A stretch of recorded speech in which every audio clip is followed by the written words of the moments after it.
Hello. This is Alfie Martin, co-director, co-star, co-writer of Mickey H. Lights Camera Action. I'm joined today by Ben Kersey. Hello there, I'm the fellow co-writer, co-star of Mickey H. Lights Camera Action. I'm very honoured to have via satellite link, sorry to cut you off, No. The one and only Mickey H. coming from Austria. Ausgezeichnet. There he is. Having me here today. Thank you for coming on. Thank you very much. No problem. Obviously, I don't have anything else to do right now, as I'm in my 70s, and apparently my only weakness is leaving the house right now. Yeah, of course, and you don't really leave the house much, anyway. Nine. None. I don't really like the general public. They disgust me. Well, I don't think any of us particularly like the general public. So we've got kindred spirits in that respect. Right, let's jump in here. I mean, this is the first scene, and again, another legend on screen here, the one and only Clive Warmcherry. Oh, yeah, pleasure to work with Clive. Always a pleasure. Well, I mean, a pleasure in as such as, you know... Nothing but pleasure. Nothing really. But, yeah. Really, I mean... In the same way that a car crash is a pleasure to see, it is visually entertaining, but a tragedy at the same time. Yeah, you can't look away. You cannot look away. No, yeah, of course. I mean, he was a bit difficult to work with at times. But that's Clive. That's just how he operates. I mean, he just plays fast and loose with the rules of life. And unfortunately, that lifestyle did bleed onto the set somewhat. I see that he decided not to shave off his moustache, considering Wes Anderson does not have one. He was very insistent. Yeah, he was very insistent to keep the moustache and to retain the English accent as well. Yeah. I mean... I wouldn't really say he did any preparation whatsoever. He hadn't read a script on the first day. Yeah. Not great. Not great. No. I mean, obviously, still a pleasure to work with, but also incredibly volatile as well. He's kind of an arsehole. Yes. Yeah. Well, I mean, you don't beat around the bush, Mickey, and it's good. It's good to hear you say that. Yeah. And luckily, over you can barely. Although he didn't shave off the moustache, you can't really tell. It's you know, I don't know if it's the lighting or something like that, but you can't really know. Oh my goodness. Ah, yes. Oh, the Panther, yes. The panther fucking killed him. Was it a real panther? I wasn't there for this day of shooting. It was a real panther, but we didn't have it on set at the same time as the other actors. We did have a panther out on the streets at the time. It was difficult to wrangle, yeah.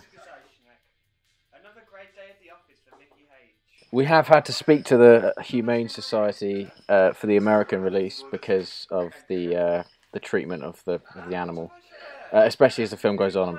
I'm sure you'll be able to point that out at some point. I mean, this is one of the things I have a problem with modern societies. We're so poppy-coddled, and there's political correctness now. Like you can't even harm animals in films anymore. It is absolutely ridiculous. Like, you've got to do what you've got to do for the movie, for the art, for the craft. Yeah. Do you know what I mean?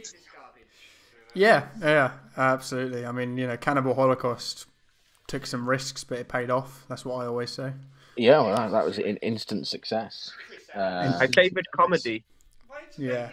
Now here, a lot of people ask about the cover of the script, and the truth is that we just forgot that we were supposed to have a script. And I quickly wrangled that up, which is why it looks like that.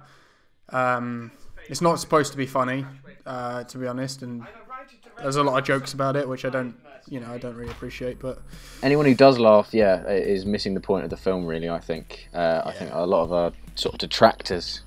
Yeah. Another instance of that, of people thinking that that's funny, and no, that's not supposed to be funny. That's serious. Well, no, yeah, that's another very sort of irritating criticism I keep getting. I mean, thinly veiled as people laughing at the scripts and the kind of hard work we did. That's God. That doesn't even look like Chris. That looks like the radio DJ, and it's like, yeah, I know. Oh, the radio know. DJ thing, yeah. Yeah, That's another... we get it. We get the joke. I mean, Get the I don't fucking even joke. know who he is. Let's see, what does he look like? well, he does look more like me, admittedly, than the actual Chris Evans. Oh, But I mean, yeah, I mean that wasn't the point. That was not. Again, it wasn't trying to be funny. So I mean, I don't really want to talk about it. but interestingly, people claim that I'm not real. But Lee Markham, who obviously can't be asked to be here today, Yeah, of course. was playing me, and they go, "Oh, that look, Lee was very good," or "Oh, Lee, your hair is ridiculous." I'm like, first off, my hair is not ridiculous. It looks fantastic. Yeah, the makeup crew worked very hard on that hairstyle, so Yeah. kudos to them. Yeah. But this is what is called fashion in grass. It's worth noting that Lee is credited for director and writer, and I just want to say he doesn't appear once in this film, and he won't appear on this commentary either. And I take from that what you will. So, Yeah, he was very adamant about not appearing in the film. I'm very adamant. Yeah, it is a shame. It is a shame. I mean, he can't act for shit, but it's always nice to give directors a cameo, like Alfred Hitchcock. I don't know who that is. No. He's the director of The Shining. Oh, okay. Oh, yeah. I've seen that. The TV series. Yeah. I think he made Big Mama's House too. Oh, that's a good film. Yeah. Yeah. And that explosion is real. That was a real explosion, a controlled explosion, or so we thought. The French authorities were a little bit more relaxed about the kind of way we handled explosives, and so we did end up doing about €3 million worth of damage to the coastline there, irreparable. So no need to pay them back. One eagle-eyed viewer may have noticed there was a scene which was set in New York, and it said Lion King in Bristol. You see, what happened here is we decided we didn't want to go to America. Yeah, it wasn't worth our time, really. Well, afterwards, I mean, we got there, we filmed the opening bits, and we were like, I personally did not want to go to New York or Los Angeles. I don't know why I mentioned Los Angeles, but, Well, the opening of the film is partially filmed in Los Angeles. Well, quite frankly, director's commentaries for me mean it's when beach season starts, and quite frankly, both cities are disgusting hellholes. So we met in the middle and decided to shoot in Bristol. Yeah, which is, I mean, a lot of people call it the LA of the southwest coast, don't they? I mean, of the UK, not America, obviously, but.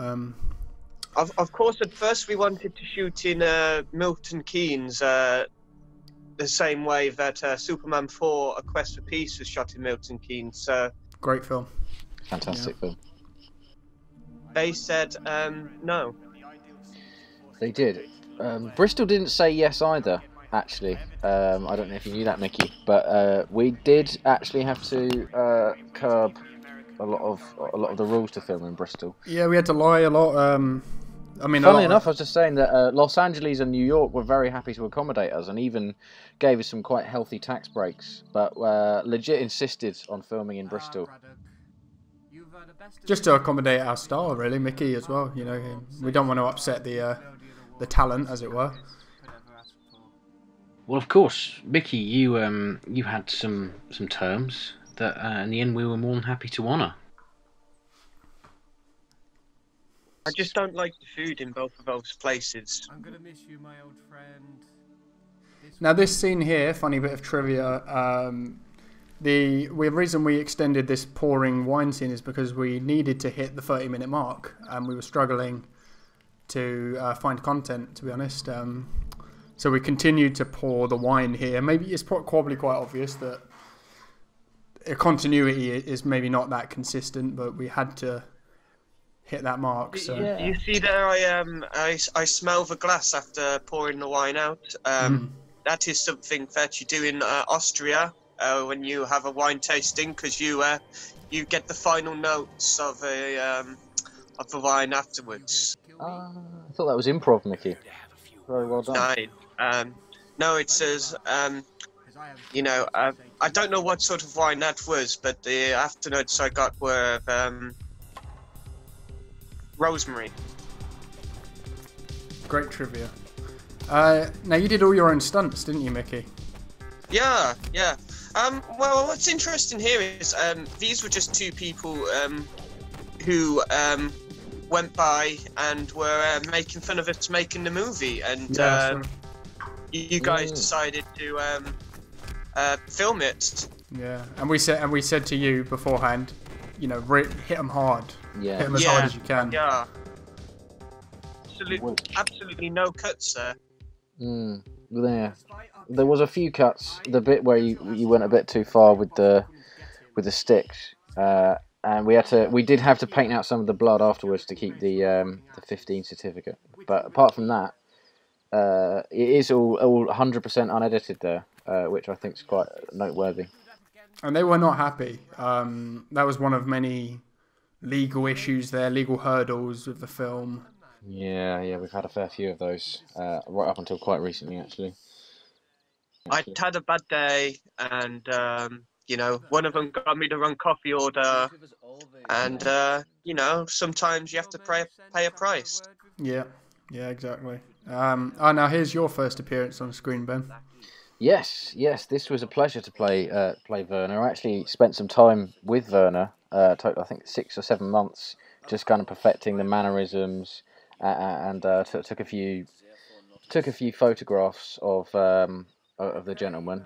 Turned out at the end, I'd actually been spending time with another man who slightly resembled him, which was a bit of a shame, really. But he was the same nationality, and nice man.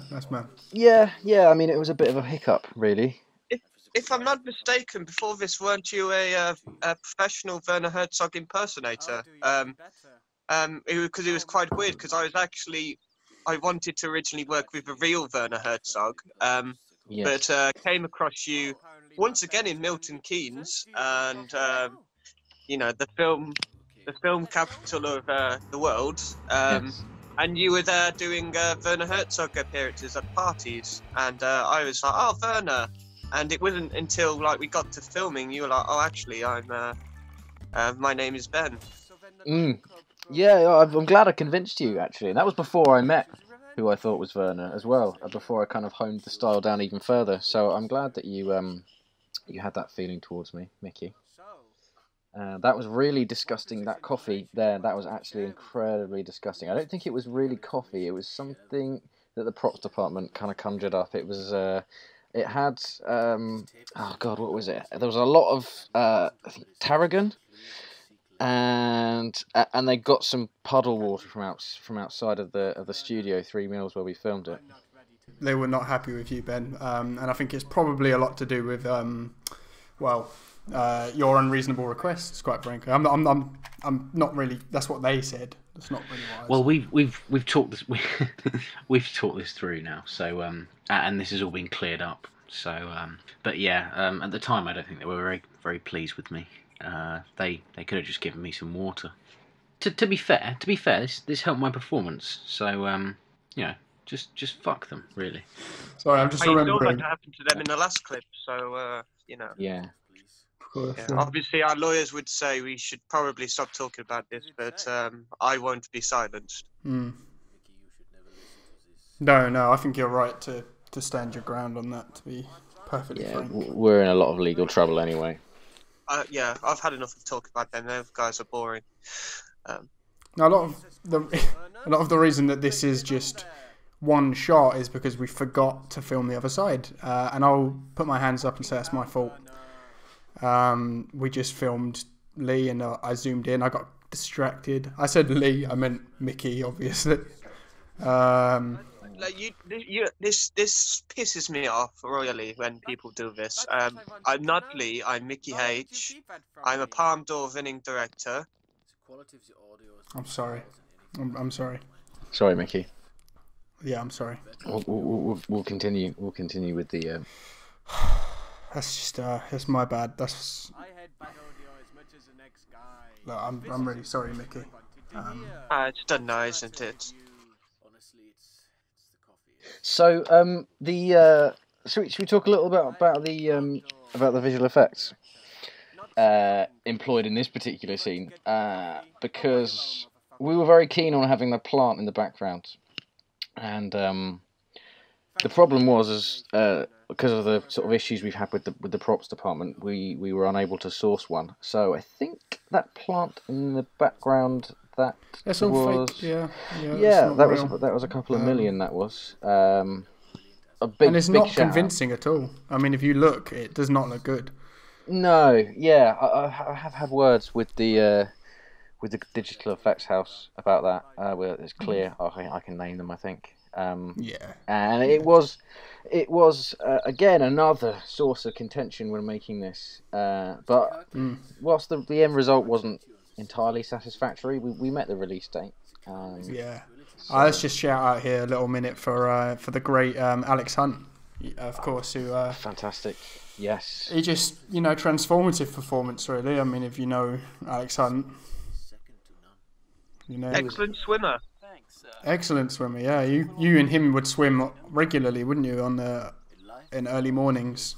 Yeah, we'd have races, and most of the time he would beat me. I mean, after all, I am 75 years old, so Yeah. But at the same time, he was good. He was very good. Yeah, he was an absolute, again, a genuine pleasure to work with. Really my life every time because I actually can't swim. But tremendous guy. Fantastic. Well, yeah, you put your life at risk trying, but it's Funnily enough, you didn't need to be on set that day either, Mickey, because you're not in the scene, but you insisted for the swimming. I think there was a sort of a nearby Lido. Oh my god, I always forget about that moment. My nuanced performance. No, the shocking murder that happens on screen. That was that was real blood. That we filmed this on the same day as we filmed a fight scene by the grave. It's not your blood though. Worth mentioning. I think. No, it was the blood of the walkers. But we thought authenticity, and it's cheap. Now, sorry, I just want to point out an embarrassing goof here. You'll realise I'm wearing the Captain America mask. I forgot I had that on. I mean, it's just, I've always been a bit careless, really, with stuff like that, and that's a classic example of that. You make it look so natural, though. Yeah, I know, yeah. I just remembered, and I was like, that's a bit of movie magic, really. A little smooth removal there. There was a lot of takes where you didn't actually have the mask on, but we wanted to use that one. It just didn't have that pop, Sometimes, that is movie magic for you. That is, yeah. Just an example of a mistake becoming a blessing in disguise. Yes. Bring guns because it's going to get sweaty. That's my favourite line in the entire film. Oh, and another bit of movie magic there, because that was not in the script, but it was a Mickey H invention. You couldn't help yourself, could you, Mickey? You could not help yourself from bringing in a bit of the directing magic, and we thank you for it. Let's just say if there's a pie on the table, my finger's going in. Mm-hmm. That's how I roll. Yeah, and you don't wash your hands very regularly. No, 9. Another one of the reasons why I shouldn't leave the house, really, right now. Oh, each to their own. Sticky fingers. Sticky fingers. That's just people on Twitter. You don't need to.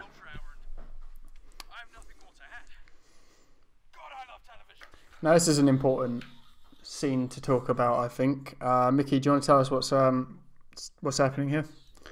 So, I have witnessed the murder of my acquaintance Werner in this scene, and there's an internalization. He's seething with anger, and he's ready to get his revenge. And he gets his gun out the drawer with his copies of Notting Hill and Sinbad and the Seven Seas, his 2 favourite movies.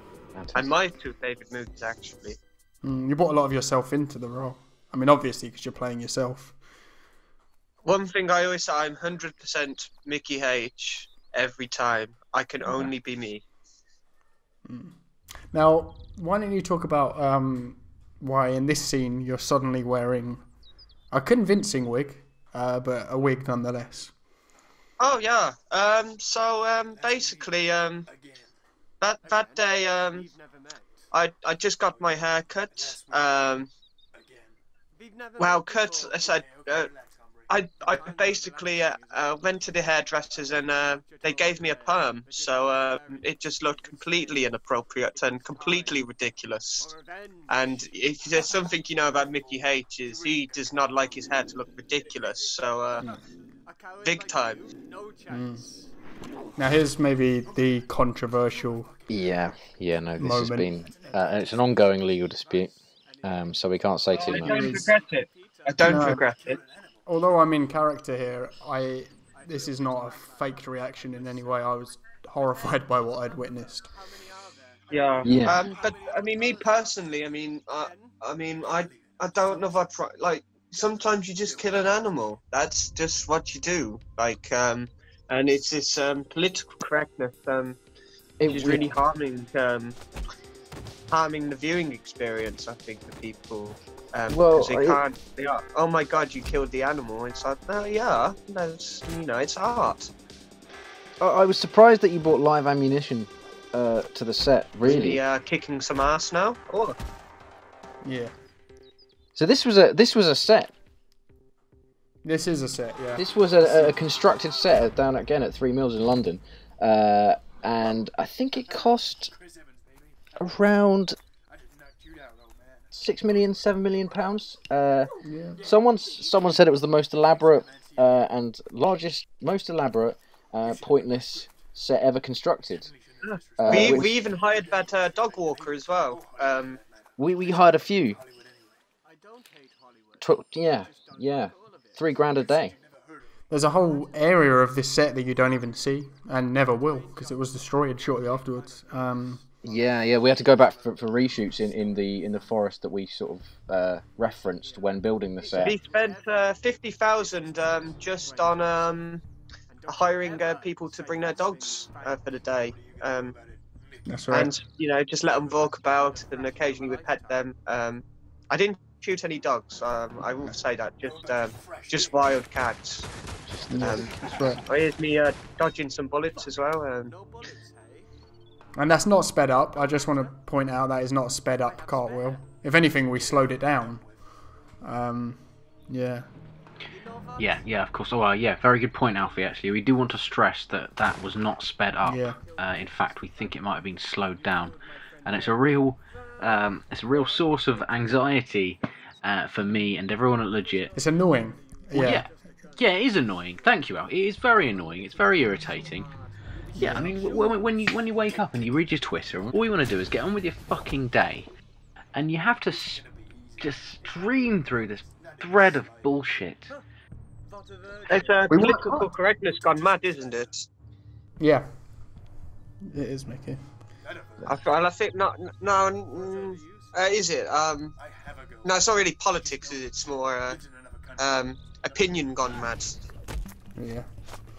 Now, I don't know if the real Chris Evans, radio DJ or actor, is a virgin, but there's rumours. So without smoke, there is no fire. So a lot of people ask why that's in the script. So yeah. I'm not a virgin, but that was the few kind of semblance of reality that sort of creeped into the script, really.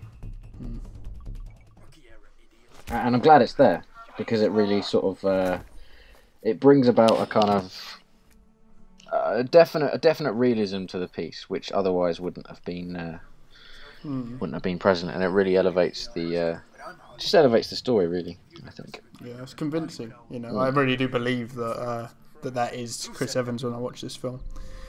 Yeah. There's Arthur Ward. Yeah. Fantastic young man. Talented young actor. Yeah, I think he's going to go quite far. Yeah. He's a good kid. He is a good kid.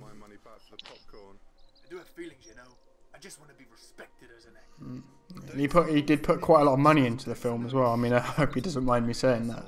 But the Ward dynasty are, I mean, everyone knows them. So Yeah. I mean, that's why it's important to get Lee Markham's friends involved, because they are who bring the cash, because he has none, because he's a fucking cheap piece of shit. well, that explains where he is probably. Like looking for a cheap buck somewhere, I imagine. Probably pinching pennies, indigestion, fucking. Yeah, can't even afford Rennies. Embarrassing. Thank God he's not here. Yeah, I don't want to spoil the atmosphere any more than I already have. So let's move on. I just, in case you didn't hear that, I spit very loud, because that's what I think of him. Well spat, Mickey. Well spat. Thanks, Sean. Now, once again, another instance of just not really thinking this through. We didn't have an ending written. Nine. No, so there was no third act really, other than the Panther getting killed. That was the only thing that had been discussed. So Another happy accident. yeah, Well, not according to Peter, of course, but to me. Yeah, But yeah, we just I guess bring him back. He didn't die, and yeah, that's how we come up to this point. Yeah, that's how that happens. And a lot of people point out, like, oh well, he mentions he's going on holiday at the start of the film. That's Arthur's character, and that's quite obvious. But like, yeah, we know that, and we were thinking, and we knew that. So yeah. So, some people have said it's thoughtless, and yeah, I agree, it is thoughtless, and I think that's the magic of it. That it's so ingenious that you didn't even have to think about it. That's right. And that rock bottom was actually extremely painful because there was broken glass on the floor, and you can probably tell by my increasingly just damaged performance from this point on. Yeah, I think we spent more money, visual effects wise, we spent more money painting blood out than anything else, really. And the plant, of course. The plant, yeah, that was the heaviest expense, but I think man hours wise, it was definitely painting out the kind of bleeding wounds from the various members of the cast and crew. Let's not forget the crew. No, yeah, they were all kind of a bit bloodied up by the end of it. But there you go. That's filmmaking for you. You pay, and it pays off. Can't make an omelette without. Just want to give a shout out to Justin Blake Temple-Smith, the late Justin Blake Temple-Smith. Sadly passed away during the filming of this. Yeah. Troubled life. I should say now we can't discuss the circumstances because that's an ongoing thing. But yeah, pay tribute by all means. All I say is stupid games get stupid prizes. That's all I'm going to say. Yeah, well said. Wunderbar. Now this song is obviously a lot of the original music is written by the great Virgilius. Now a lot of people thought he was dead, but he's not. No, he's just been. No one really wants to work with him anymore because he's horrible. But excellent musician. I think he really gives this ending the edge. Yeah, he was difficult to track down, but this is a great piece. The edge from U2. No, he did not work on this film. No. A literal edge. Yeah, or, not literal because there's no edges in the film, but like a metaphorical edge. Metaphorically, the edge is there. Literally, otherwise, no edge. No, we did approach him for a cameo, but he declined. I don't know why. No, we could run a list. It would be longer than the credits of the people that refused to work with us. Would be yeah, that'd be quite substantial. Be longer than the movie. Yeah, certainly would. We did sort of try to include them in the credits in a defamatory kind of way, but again, we were refused permission. Yeah, sad to say. Yeah, credits gone mad. Now I can't read that personally. My eyesight's very poor, so. The purpose of art is to brush the dust off of our souls. A Pablo Picasso quote. And Yeah, that's what we think that the movie did, and we thought it'd be good if Chris Evans said it also, because I believe that this movie will clean a lot of souls and inspire a lot of people and bring happiness into their lives. That's a poignant note to end on. Yeah. Mickey, thank you. Thank you very much, Mickey. Thanks for taking part as well. It's been fantastic. 9. Danke. Classic. That's that Mickey charm. And thank you again to our fearless leader, Lee. Yes. For not being here. Yeah. Cheers. Right, we'll see you with the next one. Take care, everyone. Bye.